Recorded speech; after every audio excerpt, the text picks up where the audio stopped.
have been recognised for their high standards. Blue Flag and Quality Coast Awards have been given to Southend, Lowestoft and Cromer. It's given for good facilities and cleanliness.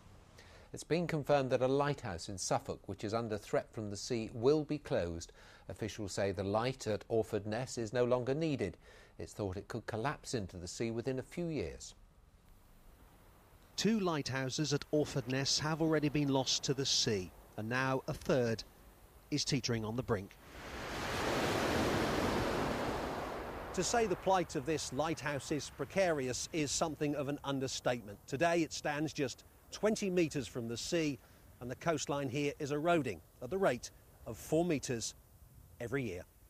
The structure dates from 1792, but Trinity House, the authority responsible for lighthouses, has decided it's to be switched off. There is, it says, sufficient cover at sea without it to keep mariners safe. This doesn't mean that Trinity House are in the game of closing all lighthouses in the future. This is one of many lighthouses we deploy around the country, and we will continue to do so, together with the floating aids to support them for inshore navigation. To help compensate for the loss, the lighthouse at nearby Southwold will see its range increased. The National Trust, which owns Orford Ness, says it's happy to take on the building once decommissioned, but it believes the only option is to allow it to fall into the sea. I mean, we couldn't do hard defences on here because that would affect the rest of the spit. It would affect the wildlife on here, affect the geomorphology, but it also wouldn't be sustainable. It would cost a fortune, and we don't believe it would give a practical solution. It is a commanding presence, some 90 feet tall, but given that it's built on shingle which is eroding fast, experts say one big surge could soon be enough to bring it toppling down. Kevin Birch, BBC Look East at Orford Ness. This week we've been following the story of Gloria Passannante from Essex, who's had pioneering surgery to repair damage caused by her radiotherapy treatment for breast cancer. It's thanks to a unique partnership between chest surgeons and plastic surgeons from 2 hospitals in Essex. Gloria had a long and complicated operation. Tonight Ian Barmer reports on how her life has changed. Oh, my God, I didn't realise it looked so bad. This is something Gloria Passannante never got to see. Her 7 hours on the operating table at the Essex Cardiothoracic Centre in Basildon. God, I certainly don't look like page 3 there. Gloria was cured of breast cancer in 1989, but in those days radiotherapy was much more primitive than today, and it gave her terrible burns and a weeping ulcer. She put up with it for 21 years. Now she's had a full mastectomy. There's just no comparison. I mean, I feel clean, and I think that's probably the main thing. Your body just has got rid of something that's absolutely revolting. It really is an alien thing to have, and it's just gone, and you just feel so much more refreshed.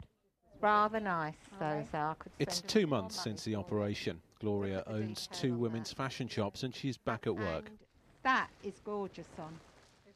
She's lucky to live near 2 specialists, both keen to help women like her. Samia Shah from the Essex Cardiothoracic Centre in Basildon is a heart and chest surgeon. Venkat Ramakrishnan from Broomfield Hospital in Chelmsford is a plastic surgeon. They both operated together to repair her radiotherapy damage and then make it look as good as possible. Well, the whole point was to give her life back. She has not really been able to celebrate the fact that she has conquered breast cancer in the true sense of that word because of the problems that she's had as a result of the treatment for her breast cancer. We have the expertise at St Andrews with the plastic surgery, the expertise at the Cardiothoracic Centre to have the ability to transform many women's lives up and down the country that have been blighted with this condition. What about the new colours on the Camilla May? Gloria really does feel she's got her life back after 21 years. And what the surgeons did for her, they want to do for many other women, making Essex a centre for this kind of treatment. I'd recommend anybody who's got a problem, just go and get it sorted and go to Basildon Cardiothoracic. It is just an amazing place. And if you want to find out more about the treatment they're offering at that centre in Basildon. At the weather then, lovely evening. Michael and Delia, we've seen all sorts of people. We haven't seen any of the players yet. Tom Williams with the Norwich City players. Do you know who I've got? I'll tell you who I've got. Norwich City's player of the season, Grant Holt. What was the bus journey like? Yeah, it was absolutely fantastic. We were praying it wasn't raining, but it's been a glorious night, and see all the fans lined up all the way down. It makes you realise a little bit more what it's all about, this city, and we're just absolutely delighted in the bus. Just the feeling's immense in this city at the moment, and to get back to up the Championship and a step closer where we belong.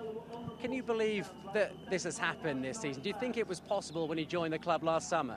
I hoped, I prayed that we were good enough, and we had a good enough squad, and obviously it didn't start as well as we thought, but manager came in and changed a couple of things and got the boys playing, and it's a fantastic achievement. I'm sure everyone there should be proud of what they've done, and it's been a fantastic year for the city, for the club, and obviously the chairman and the directors and things like that. It's fantastic, and we're a step closer, as I said, to where we belong. Any minute now you'll be out here on Castle Mound holding aloft the League One Championship trophy. You've done it on the pitch. What sort of a feeling is that like? It's unbelievable. It's something that when the manager came in, he gives the honour of being the captain of a fantastic football club, and to do this today, you look around, all the fans, and I don't know what's down there, maybe 20,000-30,000. To do that again is a fantastic honour, and it's an unbelievable football club, and it's a great honour. Who's more important for Norwich this year, you with your 30 goals or Paul Lambert when he took charge? I'll say me, he'll probably say himself, but no, he's been absolutely unbelievable. He's a fantastic manager. He gets the lads playing the right way, and got us playing a way that he wants us to do, and we'll give him the rewards, and he deserves everything. He's a fantastic manager, and I'm glad to work under him.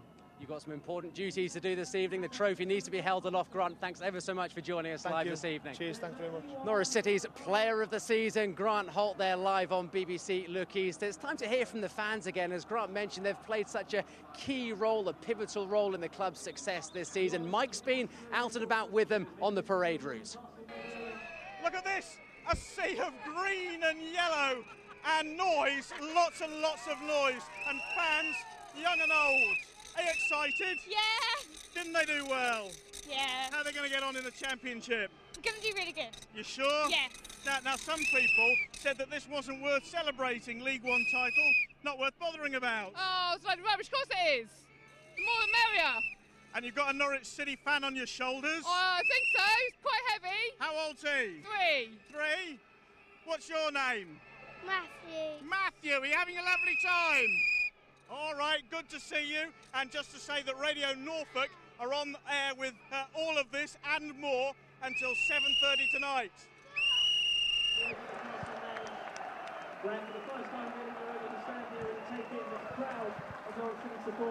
Norwich City's footballers have walked out now onto Castle Mound. They're in front of their adoring public, the fans who have come here to honour them this evening. It's a night to remember. Norwich City Football Club this evening really are kings of the castle.